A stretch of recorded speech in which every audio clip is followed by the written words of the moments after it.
Good afternoon. It's Friday, the 7th of November, 2025, just after 1 o'clock. Welcome to UK Column News. I'm your host, Mike Robinson, and joining me by video link today are Charles Malet and Mark Anderson. Welcome to the programme, both.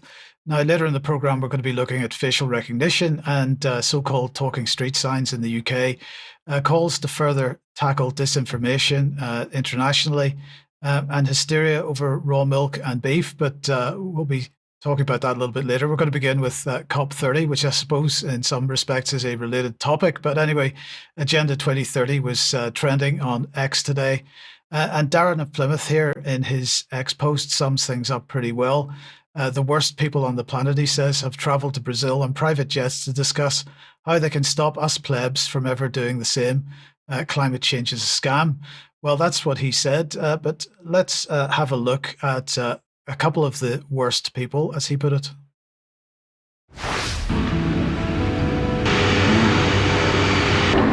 The time for partnership, protection, and progress is now. We know what is at stake. We know what must be done. And we know that no country, no community, no individual can do it alone. Let us use these inspiring surroundings here in the heart of the Amazon to rise to meet this moment, not with hesitation, but with courage. Let us honor the leadership of those who have long protected the planet, indigenous peoples and local communities, and walk forward together. This here at COP30 is our moment. Let us not waste it. Our children and grandchildren are watching and hoping. Obrigado.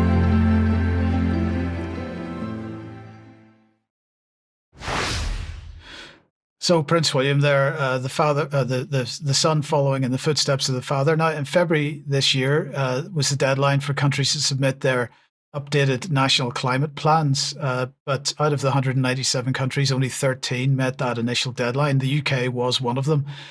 64 countries have now submitted their plans in time for the conference. But countries which the complaints are off the scale. Countries representing 70% of what are described as global emissions have not made their plans public at this point. So that would be the reason for all the whining about the United States, China, and India in the media over the last day or two. And the upshot of all this, as Starmer says, is that consensus is gone. Now, many will view that as a positive development, but whether or not we consider that positive, what we can say is that this is perhaps yet another explanation for why there seems to be so much panic in Western elites in particular, and why we're staring down the barrel of ever more chaos. Charles, I don't know if you've got thoughts on that.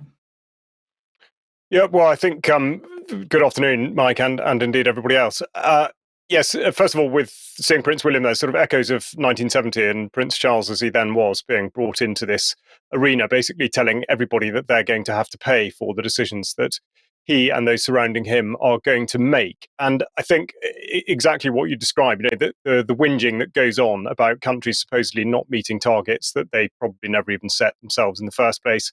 A lot of this is actually consolidated into a document that the UN Environment Programme has released just this week. And they, of course, base an awful lot of it on modelling. It's called Off Target, which is about right. Certainly, one might hope that the plans are off target, but I think that might be more read into the title of the report itself. And they predicate absolutely everything on so-called modelling, and they're talking about limiting overshoot to 0.3 of a degree Celsius. So I think there is a lot to think about with this. And the other thing that I would go back to in terms of the very sketchy science that's supposed to underpin all this is the graph that I have shown before and will continue to do so from the National Oceanic and Atmospheric Administration, showing the levels of atmospheric carbon dioxide in parts per million over the course of a 5-year period. I mean, this graph does actually go back considerably longer than that, but at this scale, it articulates exactly that the levels of carbon dioxide go up and down in a very, very regular pattern every year. Now, how can one explain that if you're basing the whole climate change model on anthropogenic or man-made emissions? And I think my contention is that you simply cannot do that. Now, of course, the relationship between carbon dioxide and temperature is or may be linked, but just not the way in which it's being explained. This, of course, will be well hidden at COP30. But I think the messaging that's been going on around the fringes is interesting. China and India obviously coming in for some flack, but I mean, China, if there's any sincerity about it, hasn't pledged to get to net zero until 2060, and India not till 2070. Absolutely. Now, a lot of the pushback on COP and so on has expressed sentiments very similar to Darren of Plymouth at the beginning there. But I noticed a lot of the commentary attempting to present this as being some kind of left-right thing. So, for example, one person was tweeting out John Kerry and talking about the number of cars and houses and so on that John Kerry has, and saying, of course, this is a leftist attitude, but that's in a sense falling into the trap. It's absolutely falling into the trap. Of course it is. I mean, ultimately, like with all these issues where there is supposedly a division between left and right, the fundamental truth is that everybody's been lied to. So in picking what you consider to be a side, you really are falling into exactly that trap. I think what is interesting is the way in which the so-called climate lobby has aligned itself on the Israel-Palestine issue. And that has absolutely muddied the waters in terms of people deciding whether they really are in the right camp or not. And it just goes to show how people are manipulated, because there appears to be this requirement to adhere to the group that you sort of originally belonged to. And I think that's all been very confused by this. Indeed. Thanks for that, Charles. Now, Mark, let's welcome you to the program. And related in a sense, we're going to have a look at the China's concept paper on global governance. Indeed. Good day, everyone. I was looking at the recent Asian and APEC economic summits that just wound up, all the dealing, and I came across the Global Governance Initiative. And on the 24th of September, not with a great amount of fanfare, the UN held a climate summit. And at that summit, Xi Jinping, the leader of China, gave a presentation on this Global Governance Initiative, or GGI. And this first slide shows it's right from the Ministry of Foreign Affairs, People's Republic of China. 80 years ago, based on the bitter lessons of the two world wars, the international community decided to establish the UN, commencing a brand new practice in global governance. Xi told the climate summit audience, GGI is designed to synchronize with several other far-reaching plans, including China's global development, security, and civilization initiatives. So there's 4 legs to the stool in this, basically. Now, moving on from there, I'll explain it a little further, and then we can analyze it. The Global Governance Initiative, the underpinning of it is the basic norms of international relations based on the purposes and principles of the UN Charter have made historic contributions, they say, to maintaining world peace and development. Emphasis here, but the current international landscape is undergoing changes and turbulence. The UN and multilateralism are being challenged.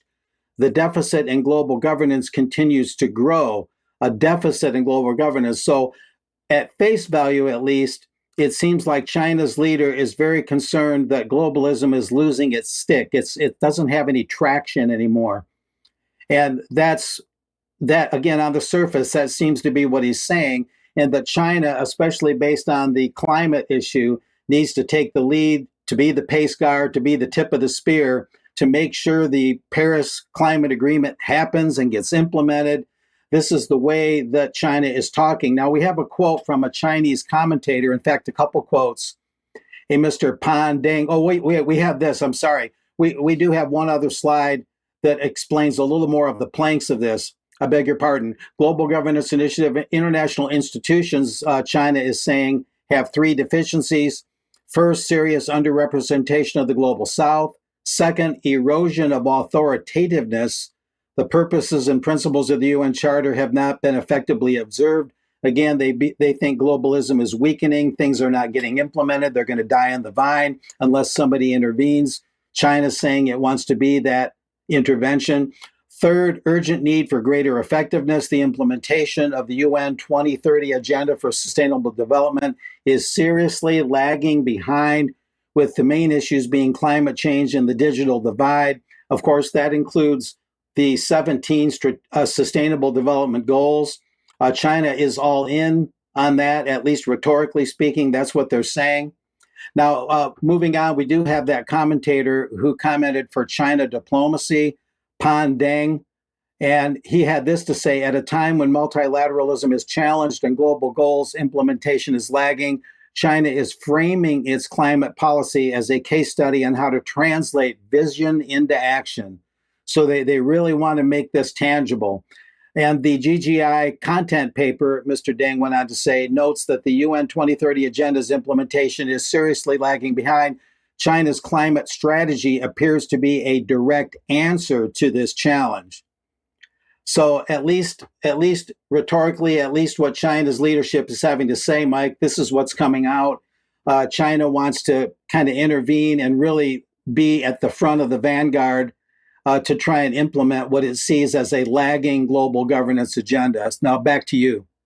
Yeah, well, look, Mark, what I would say about that is I think it's important that we don't sort of project our own agendas onto what China and the global South are thinking and doing with respect to the global goals and so on. I think we can talk about this in extra a lot more, but I think that we've got to always keep in mind that the global goals represent different things between the so-called first world countries who are using them as a mechanism of control and technocracy mainly, and the global South that is actually mainly still focused on whether they've got food to eat and whether they are providing educations and so on.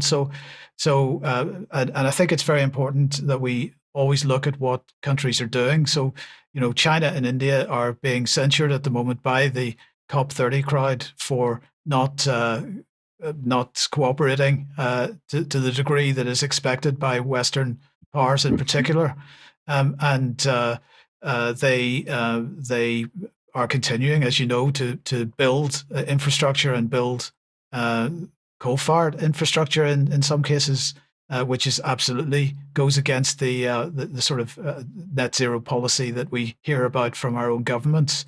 So, Charles, have you got any thoughts on this?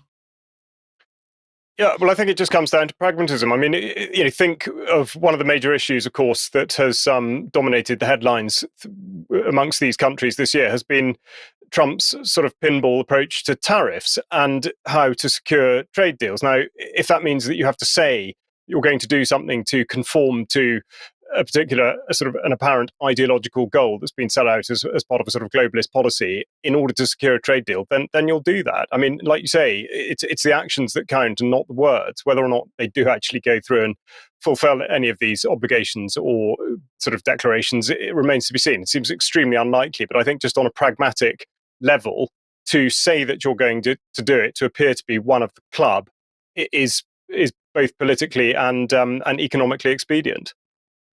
Any final thoughts, Mark? Yeah, that's very good perspective. China is possibly using a kind of tactical thing here, a dialectical process to secure what it wants, to say what it needs to say, to secure the deals in the best way it can. Trump supposedly toned down some of the tariffs against China when he met October 30th with Xi Jinping in Korea, as Trump wound up this two-part summit, ASEAN and APEC. So yeah, this kind of wheeling and dealing and the compromise involved makes perfect sense. Okay, thank you, Charles. Let's move on then to the UK. And what's the latest on the facial recognition rollout? Well, we'll get to that, but via fireworks, which of course is fireworks certainly a feature of this time of year over this week and this weekend, and alongside that, sort of the predictable complaints about noise, entirely justified in some situations. But in a debate in the Commons the other day, Sir Alan Campbell MP had this to say about fireworks, or at least he used fireworks to speak about the crime and policing bill, which is going through the Houses of Parliament at the minute, saying that our crime and policing bill, which is currently in the Lords, will give the police greater powers to get persistent antisocial offenders off our streets, whatever the time of year. Now, the reason he said that is because there is specific provision within the bill as it stands about fireworks. But the point to be drawn out of this is it's terrifically subjective as to what exactly constitutes antisocial behaviour and who gets to decide that. But to continue on the sort of home affairs theme and indeed the crime and policing bill, we look at the way the government's effectively selling it to us, which is with an announcement just this week about child prostitution convictions being expunged. And they're putting this forward as a news story in order to divert attention from the other things that are contained within the crime and policing bill. But essentially, this goes back to what may now, and indeed at the time, should have been regarded as completely wrongful convictions of people who were vulnerable underage, pushed into prostitution, and ended up being convicted. But that's to be done away with by the crime and policing bill. But what that hides is some of the other things that are in the bill. And we're just going to have a look at a couple of things in order to articulate what I mean by that. The first of these, which I've spoken about before, are respect orders. And again, we get to the subjectivity of it because they are contingent upon the court being satisfied on the balance of probabilities that the respondent has engaged in or threatens to engage in antisocial behaviour. So straight away, thought crime, but in actual fact, when we consider it, not actually crime at all. Antisocial behaviour in itself does not constitute crime. However, once a respect order has been slapped down upon somebody, so they may be either prohibited from or mandated to conduct certain behaviours, we are then in a position where people can be criminalised for not adhering to the respect order itself. And the other thing, which does pertain specifically to facial recognition, which I'll come on to, is the so-called offence of concealing your identity. Now, the two elements to this which are requisite are that it must happen in a public place that is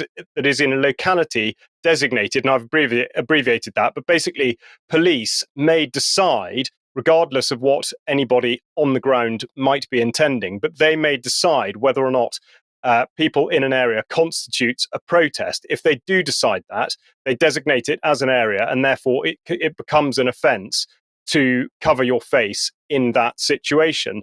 And indeed, the second part of it, fairly obvious, but it says using an item that conceals their identity or another person's identity.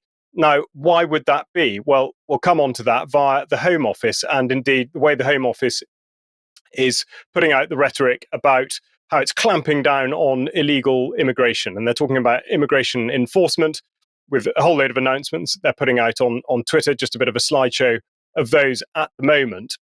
But the significant thing that comes out of this, which again is a document that's come out this week, is the Immigration Enforcement Live Facial Recognition Policy document. And contained within that is a summary of what they're aiming to do, which is to say that immigration enforcement with border force and police partners will run an overt, time-limited, live facial recognition proof of concept at a UK port in late 2025, focused on identifying and locating persons returning in breach of a deportation order for law enforcement purposes. Now, they aim in that text to be explicit that it's concerned only with immigration and people who are breaching deportation orders, but actually there might be rather more to it than that. Now, we're just going to look at the legal basis for this, because the document produced at the same time, the legal mandate. And I think the key bit of text that drops out of this is that in order to use live facial recognition, immigration enforcement will rely upon implied powers from the Immigration Act 1971. So in effect, there is no legal mandate for it that's written down in law. They are saying that the Act of 1971 grants them the powers they need in order to do this. And just to go into what they say the primary aim is, that they're suggesting that the primary aim will be a law enforcement purpose. Now, inherent in that is the suggestion that there is a secondary or indeed tertiary aim. Now, they don't articulate exactly what that is, and that's why it bears scrutiny that we're going to give it now, which is to go into, of course, the equality impact assessment. No government document is complete without one of these. And in that, they say that live facial recognition technology uses biometric data to identify or locate individuals of interest. It does this by making a biometric comparison between subjects in the camera's field of vision and a preloaded database of persons who are of interest. Now, that takes us right back to the subjective nature of the idea of antisocial behavior as it's put forward in the crime and policing bill, and indeed, therefore, who might be considered to be a person of interest, especially when we consider that saying the primary aim of this facial recognition proof of concept at a port. Of course, there may well be other elements to this trial run that are going to pertain to the more widespread use of facial recognition. And we've seen with the suggestion of digital ID that it would be mandated as a method of combating illegal migration. How many things can effectively be hung on this notion that illegal migration is the biggest nut that needs to be cracked in this country? And I've just closed this off by pointing you toward the Information Commissioner's Office and the method by which, first of all, you can have your information scrubbed off the system, or indeed the system can be clogged up by submitting what are called subject access requests. And there'll be a link to this in the show notes. And I think really this is something that does need to be taken very seriously, but it does need to be fought. And it would appear to be the case. The system absolutely can be overwhelmed if enough people push back against it by demanding that their data is released. I mean, Mike, I don't know if you've got any thoughts on that particular issue. Well, I mean, taking your point about how many times they can flog the same horse with the migrant issue, just on the BBC's PM program last night as I was driving home, Evan Davis strikes again because he was shocked by the fact that two guys had been accidentally released from prison. That one of them was a migrant who had overstayed his welcome, who has now actually been rearrested, by the way. But Evan Davis's response was, "Oh, well, maybe we need some digital ID for prisoners," and so this it's quite incredible how every opportunity they get, we are pushing this agenda. But look, let's just move on with this topic, and in a related issue, then we have this from the Environment Agency and Kent County Council. Because they've launched what they're describing as interactive signage across Folkestone to help residents and business prepare for flash flooding. Now, they say that flash flooding is dangerous and can happen very quickly and with devastating effects. And knowing what to do in a flood can significantly reduce the risk to life, property, and possessions, because we've had major deaths in this country, haven't we, from flash flooding over the last 20 years. But anyway, the signs are provided by this organization, Hello Lamppost. And they describe this as a two-way communication platform accessible via a mobile phone. Now, they were calling them talking signs. They don't actually talk. Actually, it turns out you got to use your mobile phone. It's a bit like that AI thing that we were talking about a couple of weeks ago. So basically, you scan the QR code, and that then allows you to take part in an AI conversation with the website or whatever it is that is. But if we put that graphic back on screen again for a second, I just want to sort of look at the countries that this particular organization is active in. So Canada, United States, United Kingdom, Sweden, France, Kazakhstan, India, Japan, Singapore, and I think Australia as well. So Hello Lamppost, keep an eye out for that, and make sure you scan all those QR codes and get involved in the AI conversation as often as you possibly can. I hope everybody recognizes that Charles, that comment was dripping in sarcasm.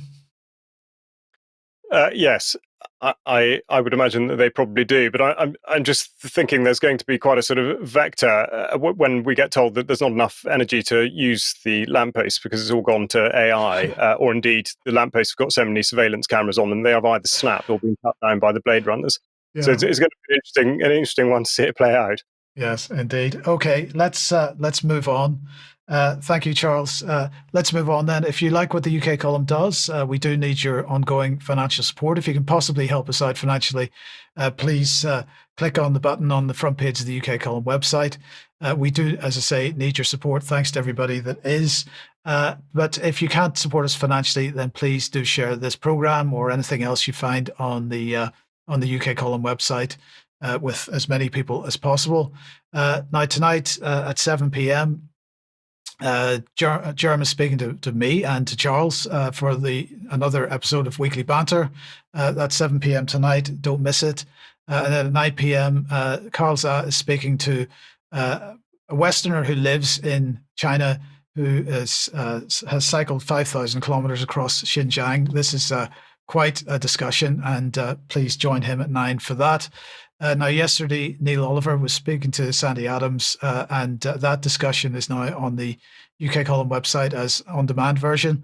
If you haven't seen it, it's an interesting conversation.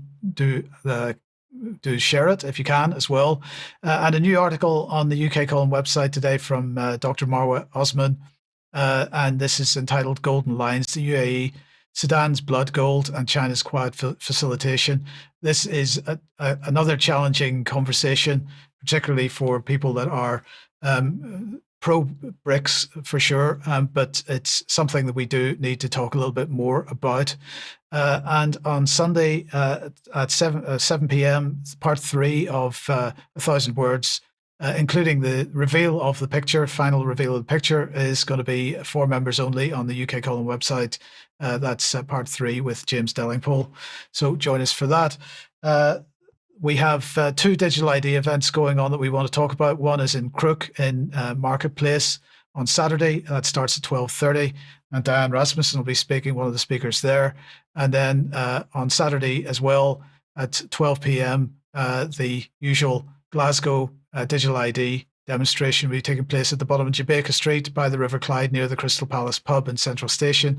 Do go and support everybody that's involved in those campaigns if you possibly can. Okay, let's move on to the issue of disinformation. Letitia Lunin, who is from the UK mission to the United Nations, gave a speech to the UN Fourth Committee on Information Integrity a couple of days ago.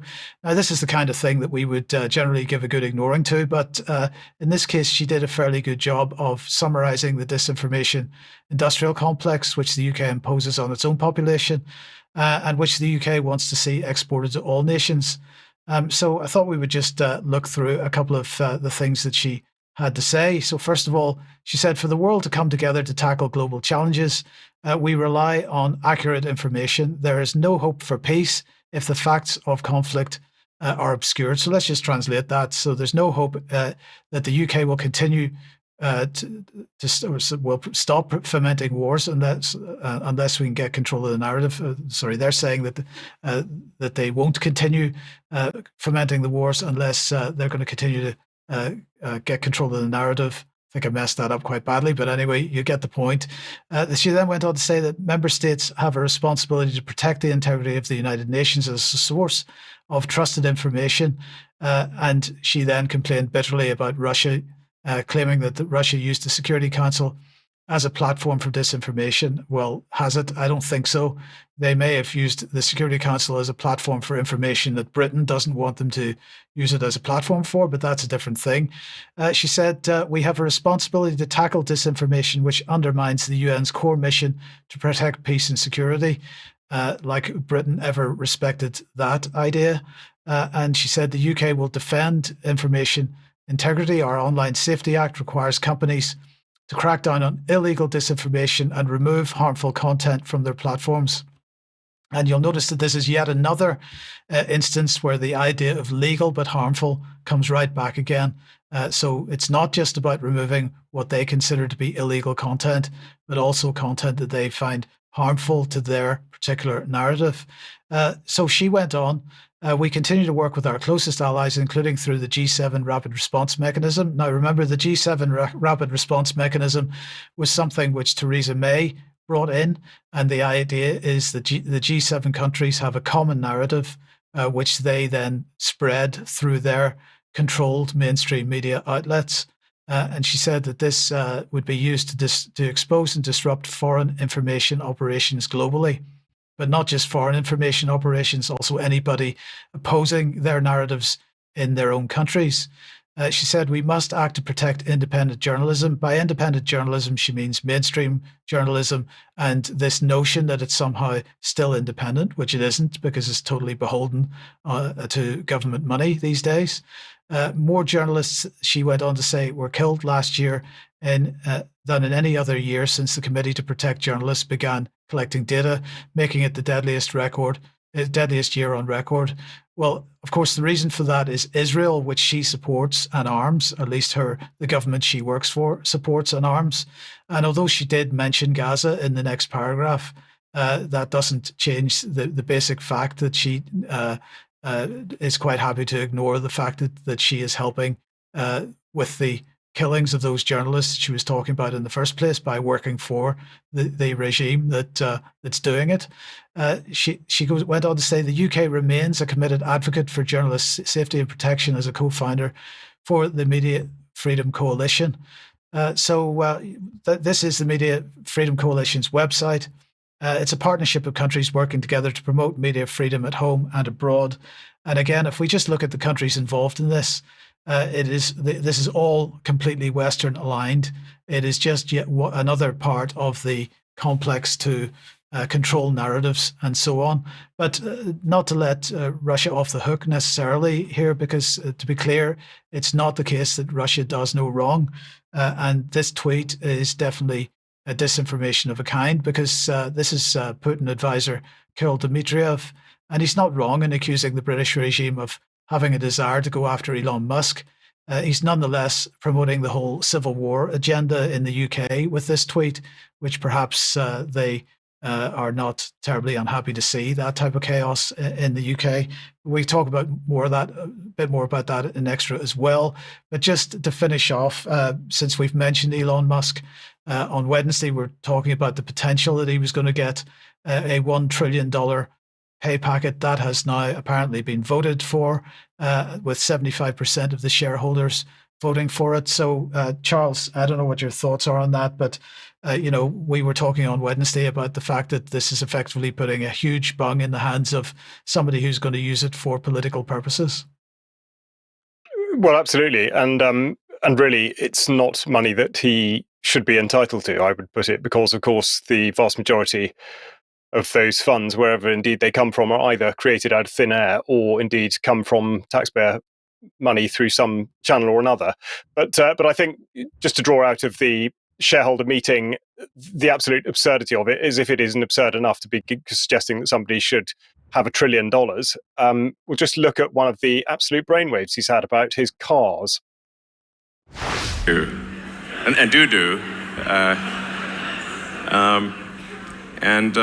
Actually, right now, the versions, the car's a little strict about keeping your eyes on the road, but I'm confident that in the next month or two, we're going to look closely at the safety statistics, but we will allow you to text and drive, essentially.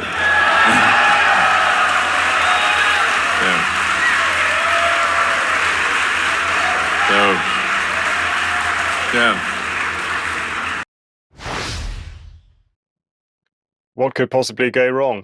I mean, my surprise really is the response to the audience. I can't really see why everyone was quite so delighted. Anyway, we'll just finish off by one of the stunts on the stage, which was to produce a robot and make it dance. Now, I don't know what dancing lessons cost these days, but you'd think with $1 trillion in your back pocket, you might be able to do slightly better than Elon Musk is doing here. So I thought it'd be nice to just look at his moves on screen. But I mean, the whole thing is, quite frankly, ridiculous. And I think, as though, it is a serious subject in many respects, but I think it's entirely appropriate to lampoon the more absurd elements of it. Yes, thank you, Charles. Okay, let's move on then to international affairs again, and war, I suppose, is the focus of the next few minutes. But let's start, Mark, with the passing of Dick Cheney. Yes, the globalism graveyard is growing, ladies and gentlemen. The passing of Zbigniew Brzezinski and David Rockefeller 2017, subsequently, of course, Henry Kissinger, and now another Dark Lord, maybe somewhat comparable to Mr. Mandelson or Mr. Blair. Dick Cheney has passed, the architect of the post 9/11 response, the military hegemony of the United States. And of course, we're not dancing on his grave, condolences to his survivors and all that. He, is a human being, but he got himself into the maelstrom of power. And it's a troubling legacy to reflect on. On 9/11, Vice President Cheney, or was he actually president in effect, was a central figure in coordinating the government's immediate response from the White House's underground command center, we'll recall. In the aftermath, he became the primary architect of the U.S. war on terror, which significantly expanded presidential power and U.S. intel ops. Cheney gave the later aborted shoot-down order, notably, of the fourth plane, Flight 93, and his expansive view of presidential authority was called the unitary executive theory. Of course, Flight 93 supposedly crashed into a relatively small hole in Shanksville, Pennsylvania, for which there was no wreckage, a literal impossibility for a jet that size. Moving on, we'll explain this a little further and reflect on his torturous policies. Let's put this up there. Along with legal counsel David Addington, Cheney emphasis was instrumental in crafting policies that authorized harsh interrogation methods, including waterboarding, lots of charges of torture at the time. He consistently pushed intelligence agencies to link Saddam Hussein to Al-Qaeda and WMDs to justify military action, as you recall, guys. And while these claims were later debunked, Cheney was a major force behind that military action itself. And that was, of course, the U.S. invasions of Iraq and Afghanistan. Iraq was March of 2003, shock and awe, a terrible reign of terror and bombing. Many, many priceless artifacts were destroyed or disappeared. And Afghanistan became, at least in time duration, America's longest war, with so little, at least visibly, to show for it. Now, this next slide is just for illustration. Fast forward to 2011, 10 years after 9/11, and Cheney and Rumsfeld appeared at the Conservative Political Action Conference, Washington, D.C. I just happened to be there with my wife, Angie, and we were photographing and covering the event. And first of all, Dick Cheney was introduced as a surprise guest at CPAC. Now, keep in mind that CPAC was where Ron Paul was still running for president his second time. The first time was 2008, the second time was 2012. And Ron Paul was winning or coming in very well on the straw polls at the well-known CPAC conference. So there was a large Ron Paul contingent there, very constitutional, very skeptical of what happened on 9/11, according to the government story. So they introduced Cheney as a surprise guest, and he got as many boos as he did cheers. In other words, jeers and cheers. But then Cheney gives the Defender of the Constitution Award to another surprise guest, Donald Rumsfeld, another dark character regarding 9/11. The place erupted into absolute pandemonium. The Ron Paul people were so livid they couldn't contain themselves.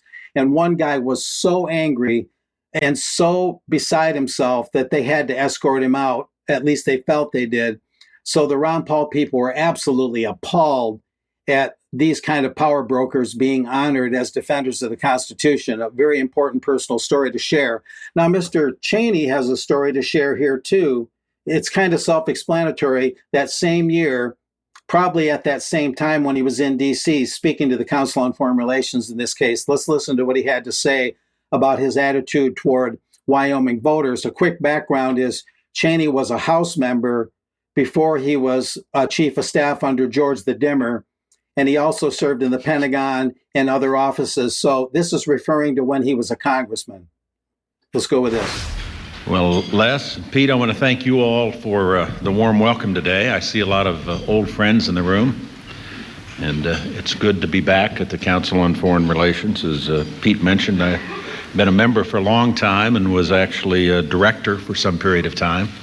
I never mentioned that when I was campaigning for re-election back home in Wyoming. But yeah, the Wyoming being a very conservative state and pretty well informed, I'd say, the voters were pretty keen on his CFR involvement and not real happy about it. But another power broker has gone to that think tank in the sky, ladies and gentlemen. And so that's enough for now. We can, of course, reflect a little more on extra if you'd like. So back to you, Mike.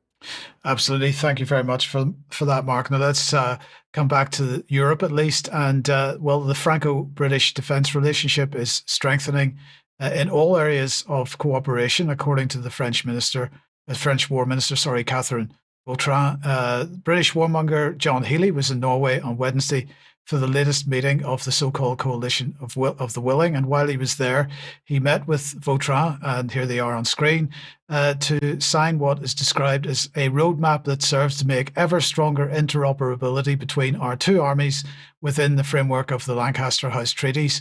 Now, for anybody that doesn't know, the Lancaster House Treaties were signed in 2010. It was almost the first thing, I think it was actually literally the first thing that David Cameron as Prime Minister and Nick Clegg as Deputy Prime Minister did as in the coalition government. And this brought the UK into a bilateral defence pact with the French for 50 years.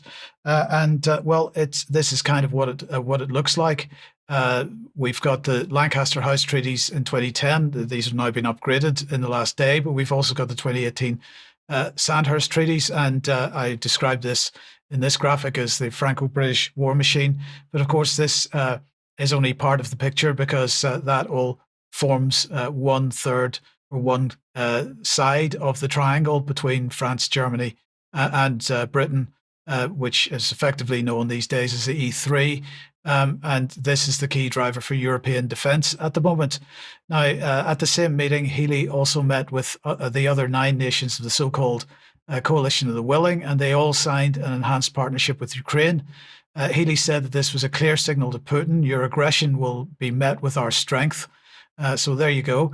The meeting follows the conclusion last week of Terrassus, which is the Joint Expeditionary Force's largest and most significant military activity in its 11-year history, they said.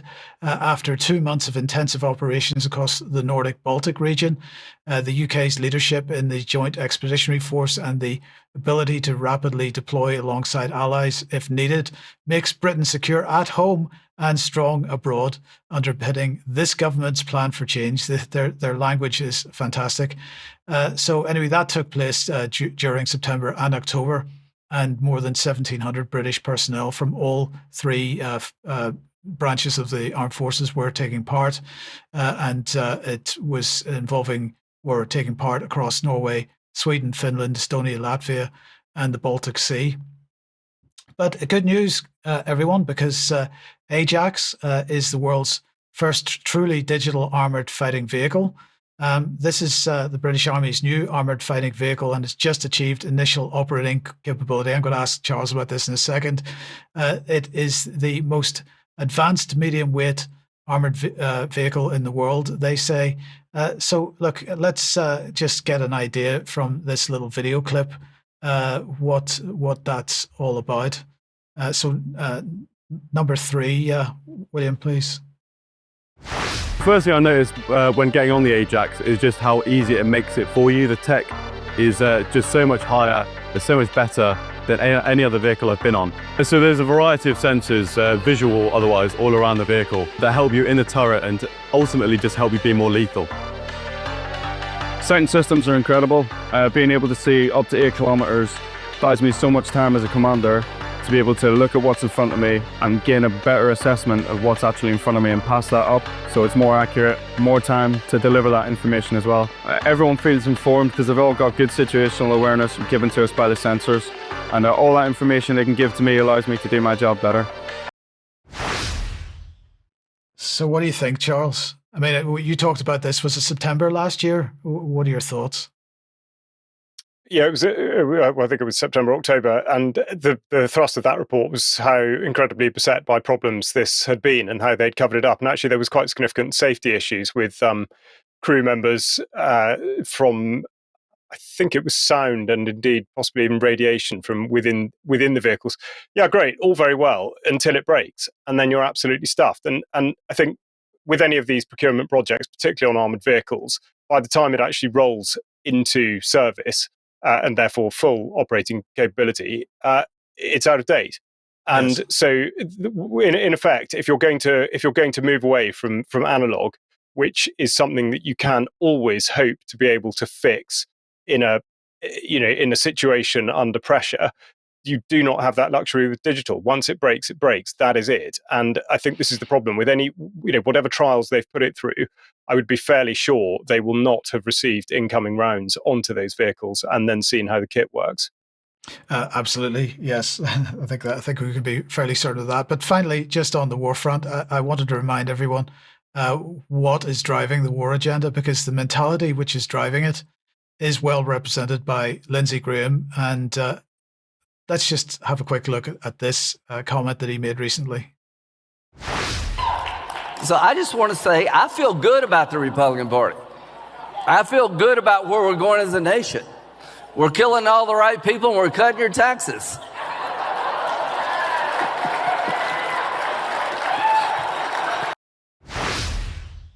Killing all the right people and cutting your taxes. You couldn't do better than that. Now, he went on to say that a coalition of Republicans, some Baptists, some Jewish, we organize ourselves around principles that we love and we cherish. We love individual freedom. We love entrepreneurship. We love capitalism. We love Israel. We love the idea of Israel. We love the struggle they've been involved in. We understand that Israel is a friend of America to the bitter end. We understand that God blesses those who bless Israel. Charles, very, very briefly, this man, to my mind, is clearly ill, but so's actually quite a lot of the United States. Well, I suppose I can't necessarily back that up with any substantial evidence because I'm not there and I haven't sort of been on a tour. But I think it's a reasonable sort of position to take. And actually, this is something that I would encourage people to listen to the Germ Warfare Banter session on, because this is we do go into this to a certain extent insofar as the adherence to an ideology is concerned, and how he can stand up and believe at the same time that he's Christian and that he's killing all the right people is perfectly staggering. But he is not alone. He's absolutely not alone in thinking that. No, indeed, indeed. Now let's come back to the UK then, and farming and health and food and so on. What's been the latest developments around milk and beef? Yeah, a number of things have happened, as they tend to do, at the same time, which makes it interesting, not least because a year or so ago, there was a lot of fuss created over what was being described as a feed additive, which was designed as a methane suppressant called Bovaer. Now, those concerns were well articulated, but of course were described as being conspiracy theories and propaganda and all the rest of it. And we've now got Farmers Weekly this week saying that the Bovaer maker is defending their products after Danish farmer fears, and that headline is backed up by the Nordic Times saying that a Danish farmer raises the alarm and Bovaer is making my cows sick. Now, of course, the problem with anything like this is that social media tends to go wild, and it's very hard to understand exactly what may or may not be going on. So I got in touch directly with the Danish Veterinary and Food Administration, who I must say responded almost immediately. So my thanks to Mikkel, and I hope that he can pass on to DEFRA exactly how to deal with these sorts of things, and that may trickle down to other British government departments. But nonetheless, what they say in their statement in Denmark is that we are very aware that some herd owners have reported animals showing signs of illness after being fed with Bovaer. So they're not denying it. They're not trying to squash the story immediately. They say that they're monitoring the situation. They then go on, of course, as they would, to say that the feed additive itself has undergone a long and thorough approval process. But they say that it was the agricultural sector that tested Bovaer over an extended period before, and this is the critical part, before it became mandatory to use methane-reducing feed. Now, it should be noted that mandatory period only started in October. So this is very new news. And indeed, the reaction to it, if indeed this is a reaction to it, has, of course, taken place over a very short period of time. And then they describe the sector's own studies not showing any signs that the cows became ill or experienced reduced well-being. Well, I wonder why that might be. And I don't mean to sound too cynical, but the way in which these things work, whether it be drugs for humans, feed additives for humans, for animals, the process is effectively the same, which is that the scrutiny is provided by the people who are standing to make money from it in the first place. It's never going to produce a sensible outcome.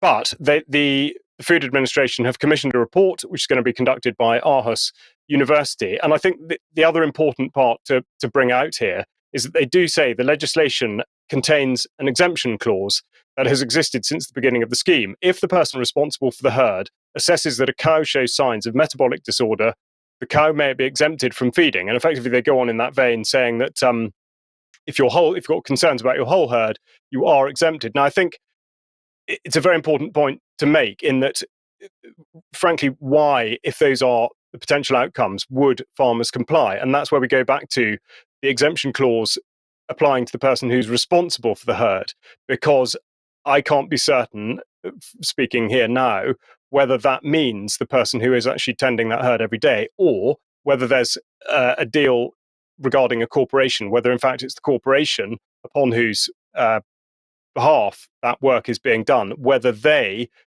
maintain control of the herd and would therefore refuse to stop the Bovaer feed additive. So there's a grey area, but things are happening. Now, if this is news to you, what I would recommend is that you go to the UK Column website and you look at Dr. Mike Williams's article from last year talking about the ins and outs of the feed additive itself. Is Bovaer safe and effective? And of course, what this all pertains to is methane. So what a coincidence that just last week, the Department for Energy Security and Net Zero put out the UK Methane Action Plan. And the very first sentence, I would say, is on pretty shaky ground, saying methane is a greenhouse gas that contributes to global warming. And they put in this a graph which they say illustrates the issue. And if you are watching, you'll see that there's a yellow strip at the top of the graph, which basically hasn't got any smaller in quantity over the years that are documented, in fact saying that agriculture is responsible in the UK for 48% of emissions, and therefore all agriculture is to be targeted in order to be able to reduce this. Now, again, going back to UK Column content that contextualizes this, Neil Harrison wrote a very, very good article this summer called The Bison and the Bias, and there'll be links to all this in the show notes. But Neil's point, in summary, is that if hundreds of thousands and millions of wild animals with essentially the same ruminant systems roamed the earth centuries ago and more, then why is it a problem to have got rid of all those and have cows now? So it obviously goes into a lot more detail. So I really would encourage that you do have a look at that. Now, what's this related to? Of course, the production of milk. Now, I spoke about blue tongue earlier in the week and the withdrawal period for administering a drug, and essentially any harm that can come to people who might be eating beef or indeed taking milk from cows that have received Bovaer. So here we go and look at BBC Sport, who are in a terrible fluster because a very well-known Norwegian footballer who plays for Manchester City called Erling Haaland, it turns out he drinks raw milk.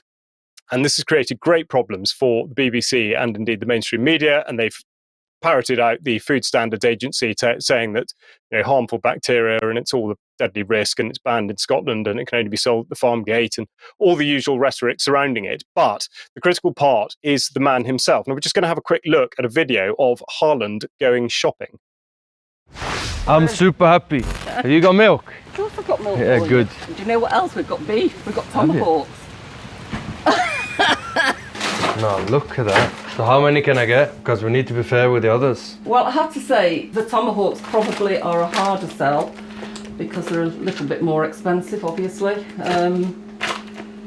Okay, I'll take them 3 then. I like fatty steaks the most. Ribeye, tomahawk, obviously. One of my favorite is short ribs. Do the milk. You need a little bit of this in milk. Superfood as well. It's good for us. It's good for our stomach. It's good for our skin. Good for our bones and muscles. That's why I drink it. Do you want honey home? 1, 2, 3. You want honey as well? And 4 honey. I have it at home. So You've got it at home, so yeah, so 4 honey. Yep. I'm super happy. Excellent. I expected only milk, and we went out with a lot of steak, milk, and honey. Perfect. So not necessarily a classic piece of cinema, but the main point of it is that he is a 25-year-old with an enormous following, and that went out on his YouTube channel. And it's slightly too small to see, but he has over 800,000, nearly 900,000 followers on YouTube.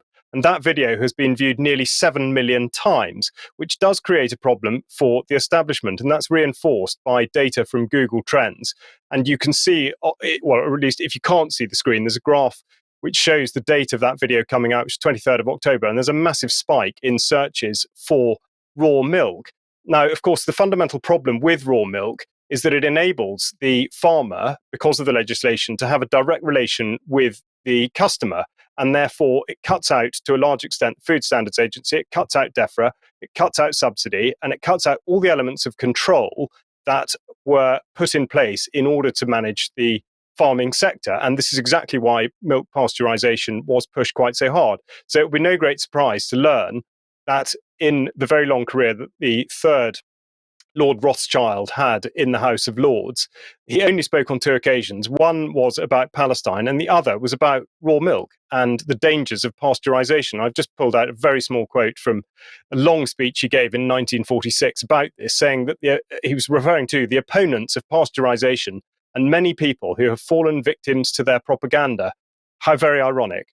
And I just finish off by saying, if this is something you want to know more about, then do look at the excellent interview with John Cook from a couple of years ago called Raw Truth, Unadulterated Milk and Food Security. And I just round off by saying I'm actually off to see John this afternoon to pick up a job lot of raw milk. A job lot? I don't think so. Thank you very much, Charles. Thank you for that. Right. Let's come back to you, Mark, and we'll end then with the latest fear porn from the various health establishments with respect to Mpox. Yes, Mike, you were talking earlier about Xi Jinping and the Global Governance Initiative maybe being sort of disingenuous, contradicting China's policies. Well, we see some of that dodgy stuff going on here. Now, here's a recent headline, 28 October Daily Mail. Urgent warning over rise in deadlier Mpox cases in Europe and US as UK officials fear the virus may be spreading undetected. So people might not be showing symptoms and it's going past from one person to another and not being detected. Now, here's the BBC a day earlier. What is Mpox and why are cases rising in Europe? Now, this is a little bit maybe lesser known. UK health officials are encouraging gay, bisexual, and other men who have sex with men to make sure they are vaccinated against Mpox, as a strain called Clade 1b shows early signs of local spread in some European countries. This sexual component to this maybe isn't so widely known. I'm saying the UK Health Security Agency is aware of small numbers of cases of this Mpox strain, formerly called monkeypox, in Spain, Italy, Portugal, Netherlands, and the US. So that's sort of the nature of it, they're saying, even though at UK column, we question the nature or even existence of viruses at times. Now, when you get to the WHO, that's when things get interesting. This next slide, the WHO has rescinded the public health emergency of international concern about Mpox. The bottom slide we've seen before on the column, that's from August of 2024, when the WHO Director General Tedros declared Mpox outbreak a public health emergency of international concern. That's the level they need to get to before they can declare a pandemic or as they declare a pandemic. Now, one other thing on that slide, Mike, the top part of that says, however, that the extension of standing recommendations for Mpox were subsequently issued by the Director General of WHO. So in other words, they rescinded the public health emergency of international concern, and they're sticking with the previous standing recommendations. So it sounds like they're backing down, but are they? Now, James Roguski had this to say: the pandemic agreement negotiations, he calls it the pandemic agreement BS, or PABS, which actually stands for something else. The negotiations held Monday and Tuesday, that's this past Monday and Tuesday, only reinforced what's always been abundantly clear. These negotiations are not about health, they are about money and profits. And when I looked at the document that rescinded that public health emergency and read through it, and it was quite long, it showed that even though they've rescinded that public health emergency declaration, they're actually pushing very hard to get all the vaccine delivery systems in place and all the infrastructure. So when a pandemic is declared, they can get the vaccines, the mRNA injections, whatever they want, to any country they want, pretty much. So while the WHO seems to be backing down, they're putting the infrastructure in place for maximum profits, like Mr. Roguski is saying, Mike. And then that last slide was just a reiteration of the upcoming schedule. It shows the upcoming meetings of the working group. And let's just show that real quick. The November 3 through 7, the Intergovernmental Working Group agenda just got done with that part of it. Then they'll meet early December, middle February, latter March, and finally the 79th World Health Assembly in Geneva in May.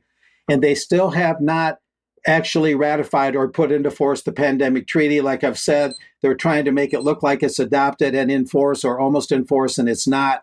So not all hope is lost in terms of preventing another pandemic, but they are trying to put the infrastructure in place while they seem to be backing down or toning it down. So again, it requires total vigilance here. So back to you. Thank you, Mark. Thank you for that. And look, we'll just end on a slightly humorous note. Now, I'm going to say I'm not entirely certain whether this is AI generated or not. I don't think it matters. It makes an interesting point, and so we should just enjoy the humor in it. But this is Ursula von der Leyen. Well, it should be reasonably self-explanatory for people that are just listening. I'll just mention what happens in it afterwards. But let's watch this first.